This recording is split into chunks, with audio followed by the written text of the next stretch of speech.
Look, this amazing young lady, Crystal Keller, 6 distinctions. There's so many amazing young people in schools. I'll show their photos here.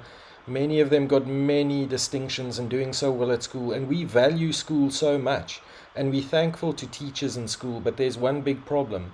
School does not prepare you in totality for the work environment. In fact, there's a lot of sport.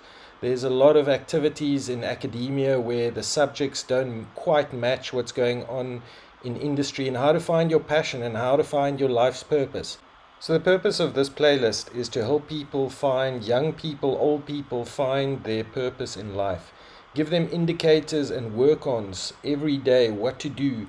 Use a bit of time over weekends, spare time, to find out what your life's purpose is, to find out what different industries there are that you can go into. In fact, a big businessman I know of, he wanted to change his industry every 5 years. How do you do this? How do you find what industries are out there? Because the problem with a lot of school children is they're between four walls learning a lot of book knowledge. They're not out in industry, they're not experiencing a lot of holiday work. They haven't experienced 1,000 or 1,100 different types of industries. So when the people ask them in matric, what do you want to study? They can't really answer, so they have to do aptitude tests to tell them what to study.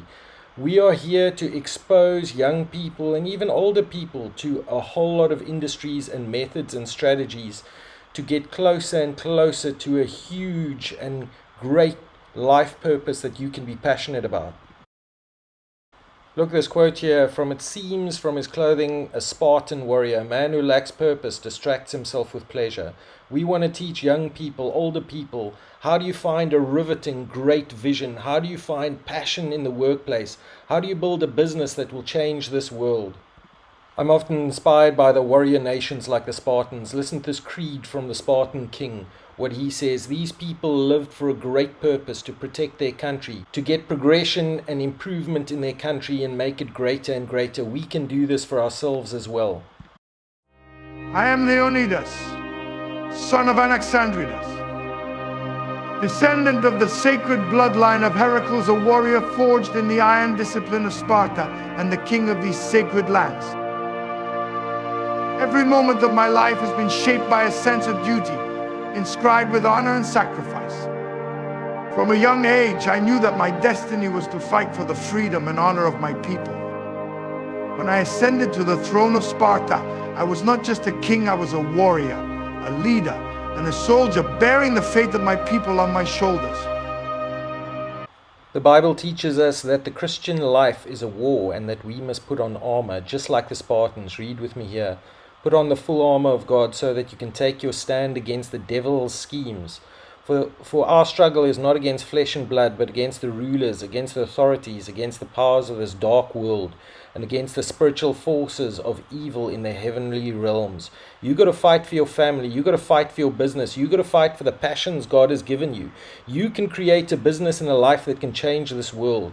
In this series, we will learn about elite divisions like the elite Kenyan runners, who created something great, pockets of greatness. We will learn about elite military divisions. We will learn about elite trainers who trained animals like American Pharaoh here in this photo to be a Triple Crown winner, which was last done before him, I think, 27 years ago. Create greatness, create pockets of greatness. We are going to learn how to make your life unrecognizable from the beginning of the year till the end of the year as you grow and learn and change this world and develop yourself to be a world changer. Read with me here: the things you are passionate about are not random, they are your calling. We believe the power for this world-changing life comes from the gifts and the energy and the passions God has given you. And I'll show you scriptures to prove this. Philippians 2, for God is working in you, giving you the desire and the power to do what pleases Him. We do not believe your passions are random. We do not believe your talents are random. We believe these things have been given to you by God for a great purpose. We want to try and teach you how to understand these, use these, and run on these things for the future, to develop yourself into someone who changes this world for God. Sorry, this is cut off and a bit blurred, but anyway, read with me. No amount of security is worth the suffering of a mediocre life chained to a routine that has killed your dreams. We believe God has given you power and dreams and talents for a reason. Listen to this guy speaking about, I think he was a Harvard or Princeton student, and he speaks about meeting his friends when they're 40, many years later, and he says 80% of them do not like what they do. We want to channel you into your passions. We don't want you to be 40 and deflated and unhappy and not liking what you want to do. We do not believe that is the plan God has for your life. As I talked with my friends, I made an astounding discovery. 80% of them were unhappy with their lives.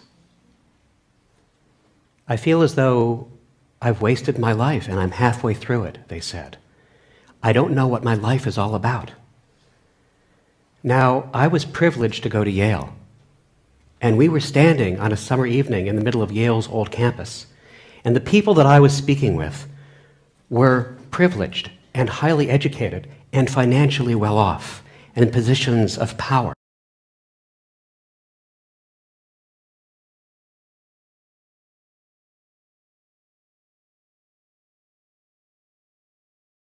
What are you deeply passionate about? Listen to these business giants speaking about how important it is to follow your passion.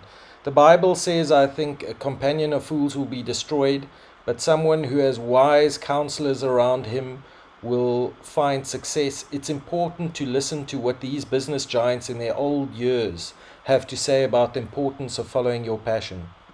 There is no question in my mind that you cannot be a success in business if you don't love what you're doing. I'm convinced that the only thing that kept me going was that I loved what I did. You've got to find what you love. If he has a passion for his business, he'll get there. He can get knocked down 2, 3, 4, 5 times, and he will learn with each one. That he will learn, and he will find out what those mistakes are. Read with me again Philippians 2:13. For God is working in you, giving you the desire and the power to do what pleases him. This also starts with prayer. Cry out to God. Pray regularly once a month. Lord, give me the power and the desire to do what you want me to do on this earth. Infuse your learning and studying and preparation with prayer, asking God to give you the will and the desire, the power to do what he wants you to do in life, to show you the way, to connect you with the right people. What do you absolutely love to do? Read here. Some people are so poor, all they have is money. Life is not measured by the number of breaths we take, but by the moments that take our breath away. Follow your passion. Cry out to God to show you this. On a monthly basis, pray to him, ask him to lead you. We believe that passion is critical to finding your life purpose for God. Listen to what Einstein said here. Everyone is a genius, but if you judge a fish by its ability to climb a tree, it will live its whole life believing that it is stupid. We believe that schooling has done this to a lot of people because schooling promotes certain types of talents and skills and hasn't really got a place for other types of talents or skills. So many people in schools believe that they're not special. Everyone is a genius. But the problem is they've been judging those poor children who are the replica, say, as Einstein said, of a fish. A fish can't climb a tree, throw it into water. We obviously have sympathy for schools because schools and teachers can't do everything. But listen to what the specialist says about schools. We want to take your special talents and use them and teach you to change this world with what God has given you. The whole system was invented around the world. There were no public systems of education really before the 19th century. They all came into being to meet the needs of industrialism. So the hierarchy is rooted on 2 ideas. Number one, that the most useful subjects for work are at the top. So you were probably steered benignly away from things at school when you were a kid, things you liked, on the grounds you would never get a job doing that. Is that right? Don't do music, you're not going to be a musician. Don't do art, you won't be an artist. Benign advice. Now, profoundly mistaken. The whole world is engulfed in a revolution. And the second is academic ability, which has really come to dominate our view of intelligence because the universities designed the system in their image. If you think of it, the whole system of public education around the world is a protracted process of university entrance.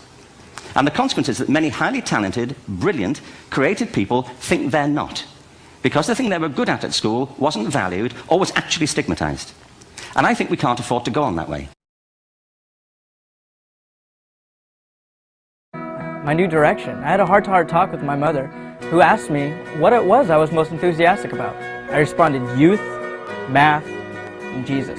Then David, she said, Pursue what it is that God has given you a passion for. I returned to college knowing exactly what I wanted to do: teach high school math. It's amazing what happens when you're in the center of God's will. Doors open, and people come alongside to encourage you. Okay, one of the people we want to study is Christian businessman Peter Daniels. He has a remarkable story of from poverty to doing amazing things and working greatly in the kingdom of God.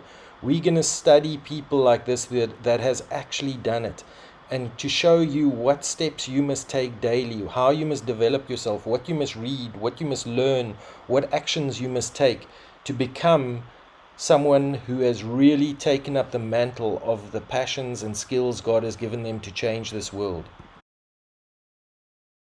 Old Rolls Royce, and you've made it, but you've also been down the bottom. What would you be saying to people who are really struggling with some pain and discouragement? We've got about a minute and a half.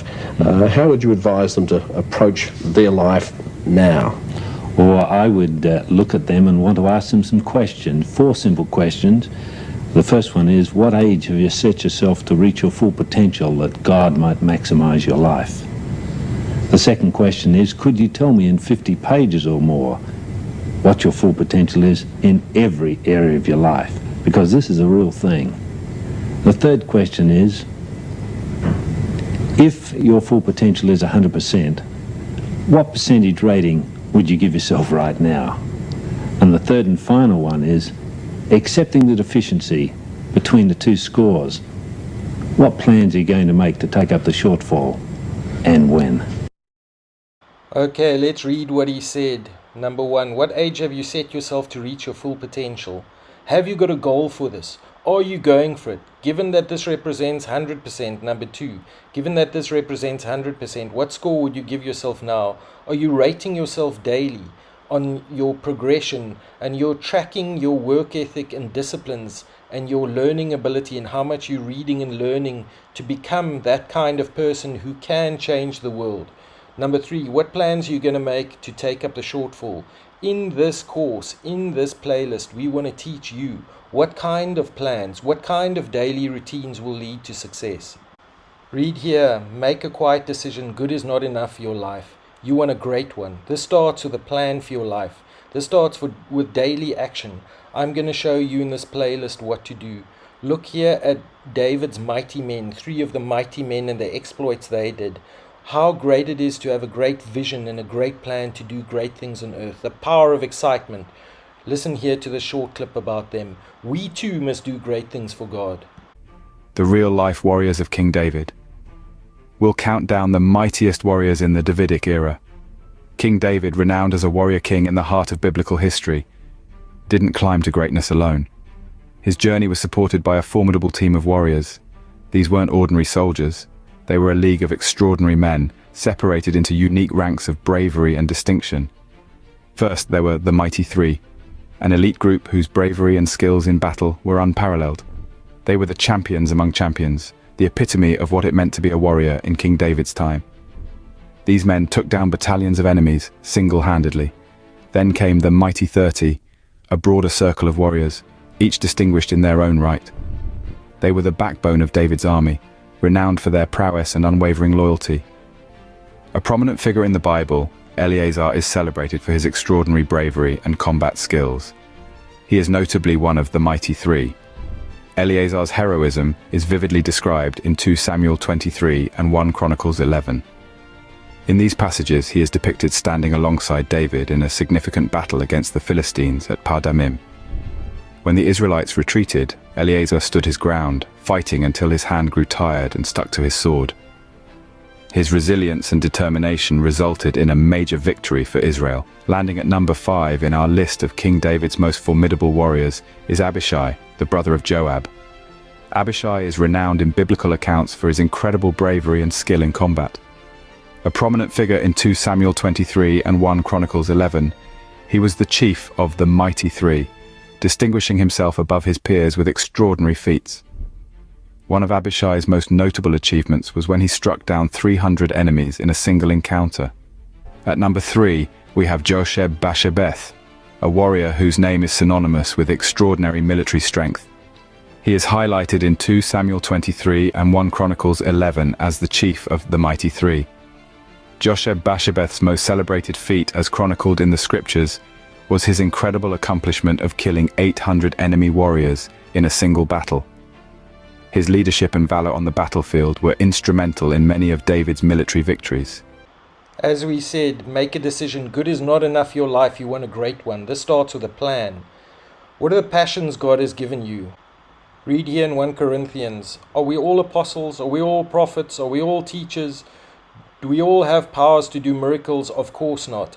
Now, this is very focused. This playlist of mine is very focused for you to change the world in the business sphere, in your career. So we're going to look at what the Bible says about business, about your passions, about your talents, about the gifts that God has given you, how to apply this to the business environment and also in other environments like your family, but this is very business focused.